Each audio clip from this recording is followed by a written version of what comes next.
Welcome to the fourth lecture of electric circuits. In this video, we are going to see the second order RLC circuit. So let's start with series RLC circuit. So here we have a circuit in which R, L and C are connected in series like this. Then we have this voltage source supplying current I. This voltage source is sinusoidal voltage source, means it has fixed amplitude and variable frequency. So now input impedance would be R plus impedance of this inductor, which is j omega L, plus 1 upon j omega C. This is the impedance across the capacitor. So if we multiply this j in numerator and denominator both, then we will get this, and from this we can take j common. Then the total input impedance is R plus j omega L minus omega C. So this is your total impedance for this RLC series circuit. Okay, now we are going to see the behavior of the circuit in transient response and at resonance. So first we will see transient response. In transient response, the source has fixed frequency and variable time, as we have seen in previous lectures. But here in resonance we will see fixed time constant, but frequency would be variable.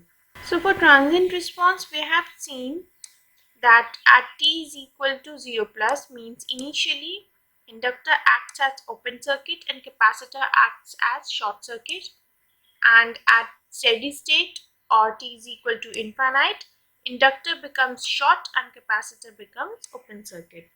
So here we have seen that t is changing, means variable time, but here our frequency was fixed. Now we are going to see resonance.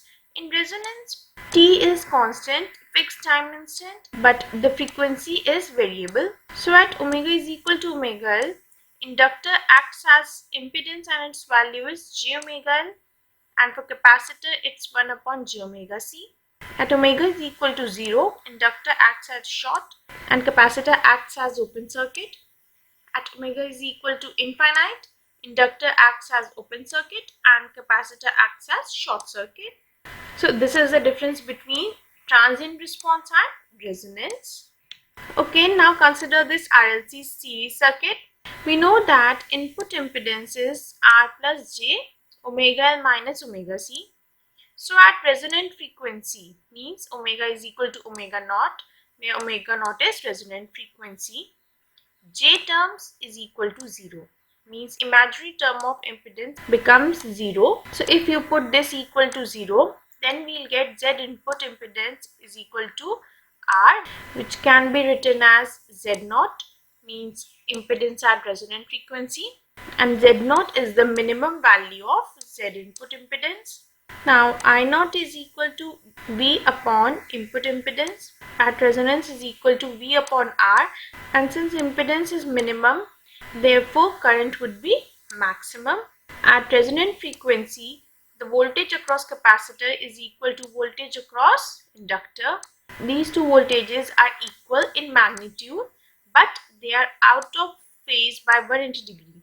So if VL is x angle 90 degree, then VC would be x angle minus 90 degree, and when you add these two terms, then they get cancelled out at resonant frequency. Now at resonant frequency, the input impedance is Z naught is equal to R, therefore input impedance is purely resistive. At frequency greater than resonant frequency for series RLC circuit, input impedance becomes inductive. How? Because then omega L would be greater than 1 upon omega C. And similarly, when frequency is less than resonant frequency for series RLC circuit, then omega L is less than 1 upon omega C, and thus input impedance becomes capacitive.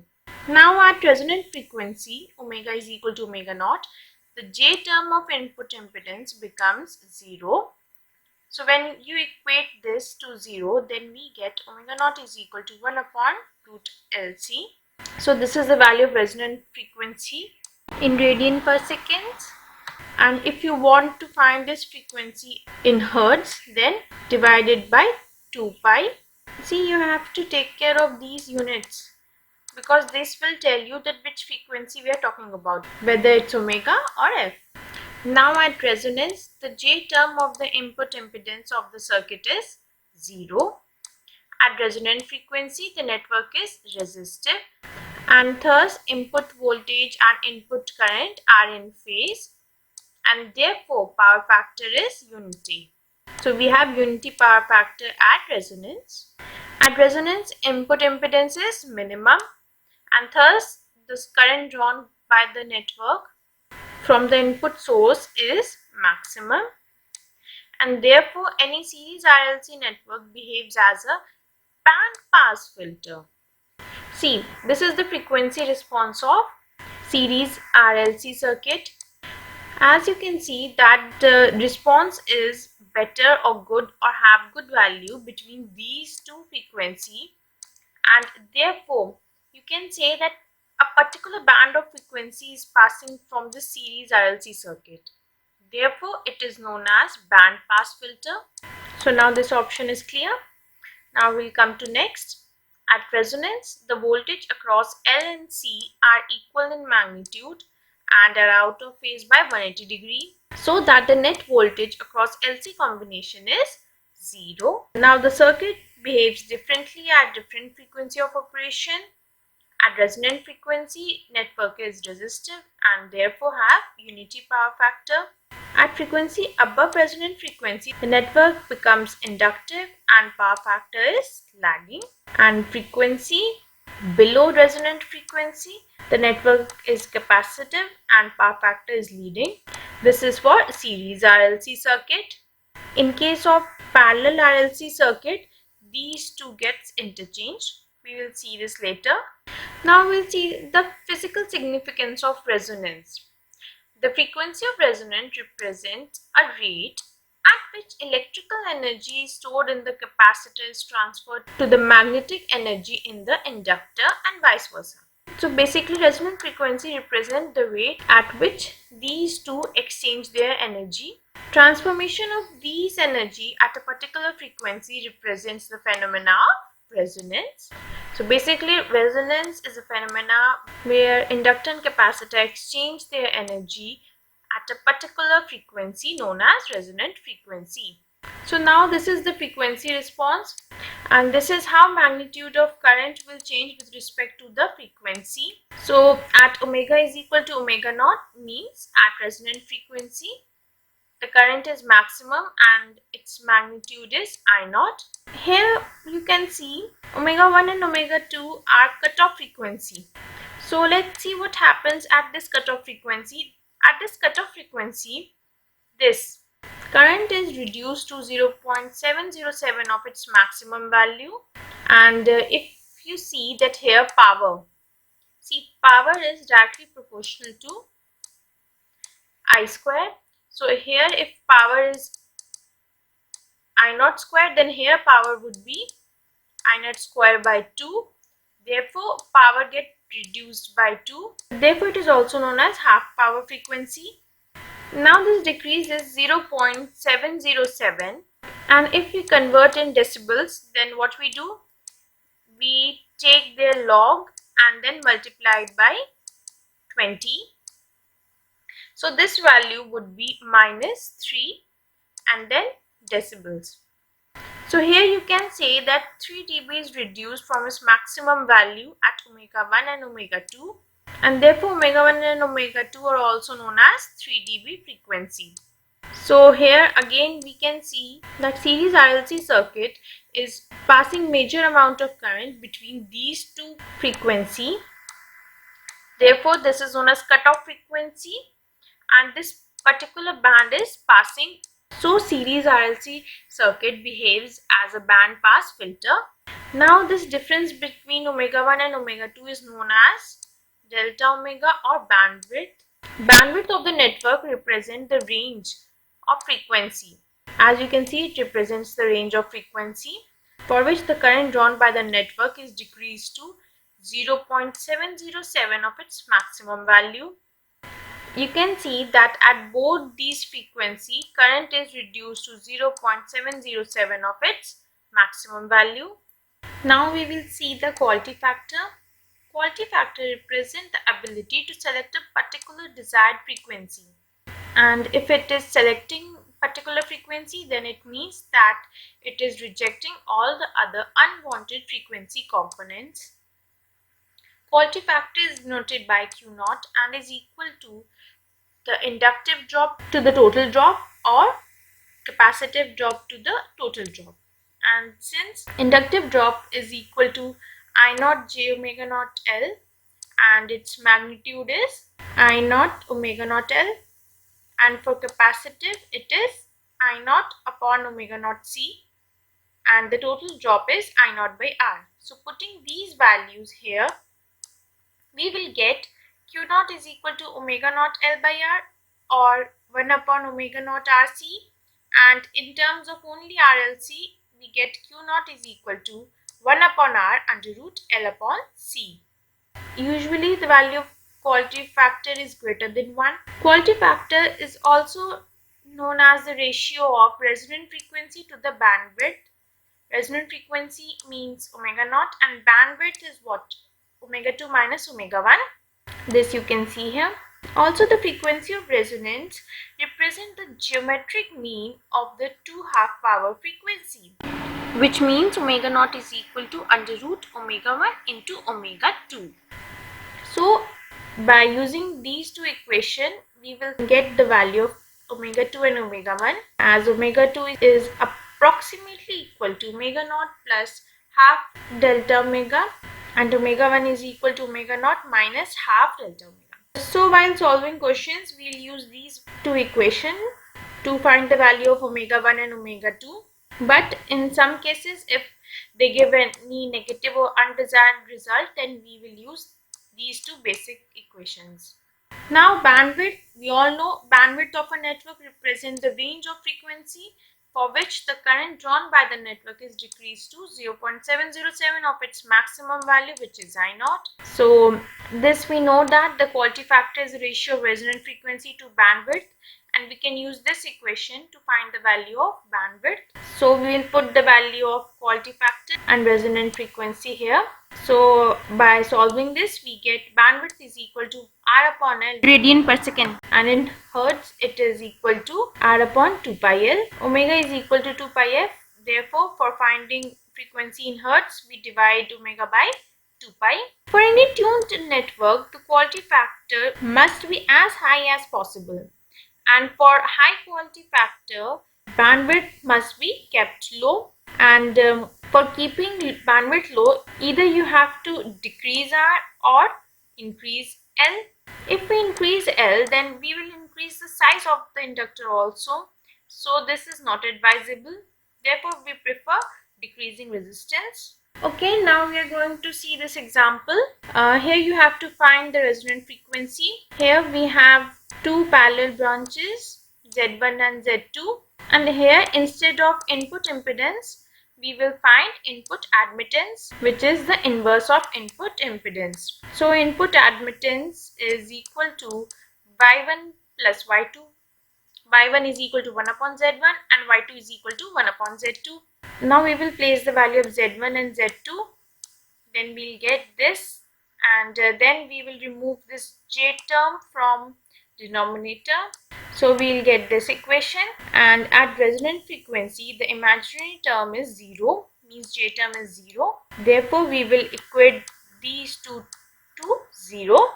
So when these two are equated to 0, then we solve this equation for omega naught like this, and thus we get omega naught is equal to 1 upon root LC into under root of RL square minus L upon C upon RC square minus L upon C. So this is the frequency of resonance. See, this formula is very important because it will come in your questions as it is or with some modification. So let's have some modification.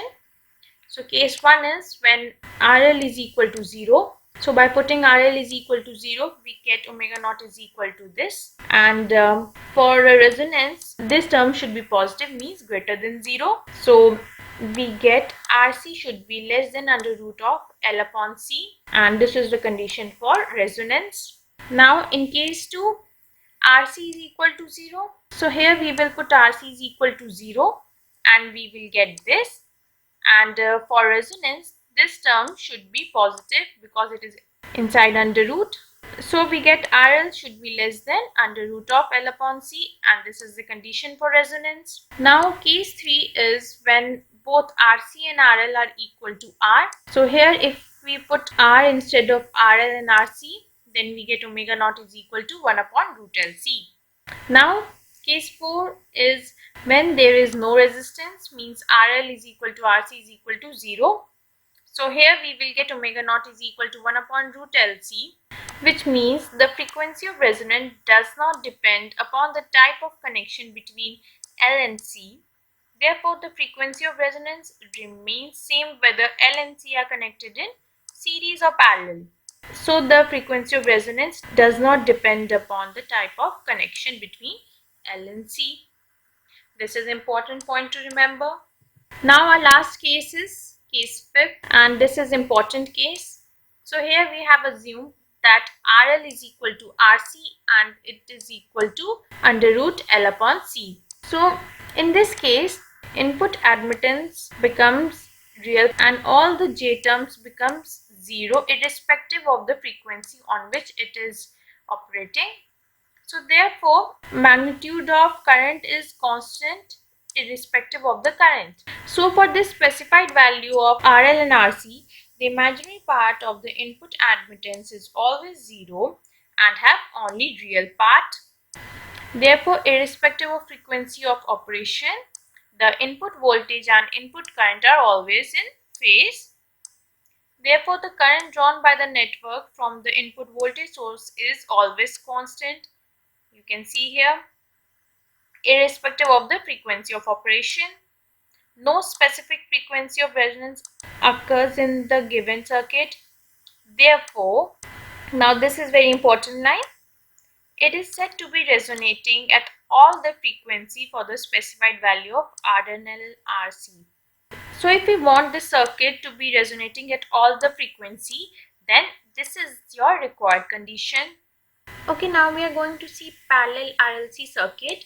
So here we have voltage source which is sinusoidal and it is supplying current I. R, L and C are connected in parallel and the current flowing in them is IR, IL and IC respectively. So here the input admittance is 1 upon Z1 plus 1 upon Z2 plus 1 upon Z3. So it is equal to 1 upon R plus 1 upon J omega L plus J omega C, and if we take J common then we get this, and at resonance means omega is equal to omega naught. Imaginary part of the admittance is 0. Therefore, J term is equal to 0, which means this. And so, resonant frequency is 1 upon root LC in radian per second. And in hertz, it is 1 upon 2 pi into root LC. So, you can see here, for both series and parallel RLC circuit, the resonant frequency has the same formula. Okay, now we are going to see the parallel resonance. So at resonance, the imaginary part of the input admittance is 0. At resonance, the network has only resistive part. So at omega is equal to omega naught, input has only resistive part and therefore its value is minimum, and impedance is inverse of admittance. Therefore impedance is equal to R and it is maximum at resonance, and current at resonance is equal to V into Y naught, and since Y naught is minimum, therefore current is also minimum. So at resonance, the input admittance is minimum, input voltage and current are in phase so that the power factor is unity, and at resonance the current through the inductor and the current through the capacitor are equal. See, IL is equal to IC in magnitude only, but they are phase shifted by 180 degrees so that the net current through LC combination has 0 value.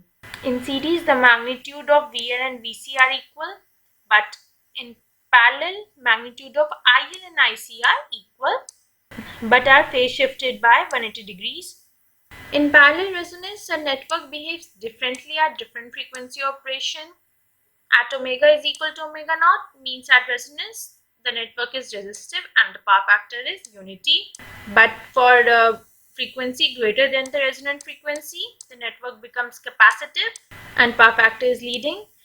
And at frequency less than resonant frequency, the network is inductive and power factor is lagging. See, these 2 points are just inverse of the series resonance. Now we have this graph of magnitude of current with respect to the frequency for parallel RLC circuit. So it is like this. You can see that at particular value, which is resonant frequency, the current is minimum, which is I0. So you can say that it is passing all frequency, but it is rejecting this frequency. Therefore, it is known as band stop filter or band reject filter because it is rejecting this particular frequency. So at resonance, the current drawn by the network has minimum value.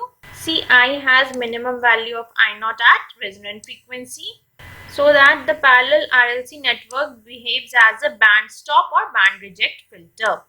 This we have seen here. You can compare this with series RLC circuit. So here it acts as a band pass filter and parallel RLC acts as band stop or reject filter. You can compare the graph and see the reason behind parallel RLC being band stop or reject filter and series RLC circuit being band pass filter. So now we'll see the quality factor and bandwidth in parallel circuit. The quality factor represents the current amplification factor. So in series it is voltage amplification factor, but in parallel it is current amplification factor. So Q0 or quality factor is equal to magnitude of IL upon I0 or magnitude of IC upon I0, and magnitude of IL is V upon omega naught L, magnitude of IC is omega naught CV, and I0 is V by R. And on putting these values here, we get Q0 is equal to R upon omega naught L or omega naught RC, and in terms of only RLC, Q0 is equal to R under root C by L. Also, quality factor is the ratio of resonant frequency and bandwidth. This is similar with the series also. Bandwidth is equal to omega 2 minus omega 1, and resonant frequency is the geometric mean of omega 1 and omega 2. And thus, by using these two equations, we get these two approximated equations. Omega 2 is approximately equal to omega naught plus half delta omega, and omega 1 is approximately equal to omega naught minus half delta omega. So from this equation we can find that bandwidth is the ratio of resonant frequency and quality factor, and on putting the value of resonant frequency and quality factor, we get bandwidth is equal to 1 upon RC radian per second, and in hertz it is 1 upon 2 pi RC. So you can see that bandwidth is R upon L for series RLC circuit, and for parallel RLC circuit it is 1 upon RC. For any tuned network, the quality factor must be high. It should have high value. Therefore, at the specific frequency of resonance, it must have low bandwidth. So for high quality factor, bandwidth should be low, and bandwidth here is 1 upon RC. Means either you have to increase R or C or both, but increasing R is not advisable. Why? Because increasing R means high losses also, because loss is equal to I square into R. Therefore, increasing R is not advisable. Okay, now this is GATE 2002 question. In the circuit shown in the figure, what is the value of C that will cause unity power factor at the AC source? So we have this AC source with frequency 50 Hz. This is F, and from F we will find the omega naught, which is in radian per second. Then you have to find the value of C, for which this frequency is resonant frequency for this circuit, because at resonant frequency the power factor will be unity. So here input admittance is what? J omega naught C plus 1 upon ZL, and ZL is what? 30 angle 40. So we get input admittance this. Then it is having unity power factor, which means resonance. So we will equate all the imaginary terms to 0, means J term is 0. Therefore, omega naught C is equal to 0.0214. and this value of omega naught we will use here. Therefore, C is equal to 68.1 microfarad. So this is your answer. For solving these type of questions, you just have to calculate either impedance or admittance, whichever you find easy, and then equate its imaginary term to 0. Okay, now this is GATE 1995 question. A series RLC circuit has the following parameter RLC. The circuit is series RLC, and you have to find the Q factor of the circuit at resonance. So we all know that for series RLC circuit, Q naught is this, and now we will put all the values here. So we get Q naught is equal to 0.032. So this was very easy. Okay, now this is question from ESC 2016. You have to find the resonance frequency of the circuit, and here the values of L, R and C is given. So in this case, we will find the input impedance, which is J omega L plus parallel combination of capacitor and resistor. So this is our input impedance, and then we will put all the values of RLC. So we get this, and to remove J term from denominator, we'll multiply its conjugate in a numerator and denominator. So we get this. Okay, now Z is equal to 0.2 omega J plus 1 minus J omega upon 1 plus omega square. Then at resonance means omega is equal to omega naught. The J term of impedance becomes 0, means imaginary part becomes 0. So we'll equate this and this to 0. We get this. So on solving this, we get omega naught is equal to 2 radian per second. So this is your answer. So therefore, for finding resonant frequency, you just have to equate the imaginary term of admittance or impedance to 0. So there is no need to learn all formula. You just have to remember the basic definition of the resonant frequency. So this was all about second order series and parallel RLC circuit and resonance. We will continue this subject in further lectures. For any query, you can comment below. Thank you.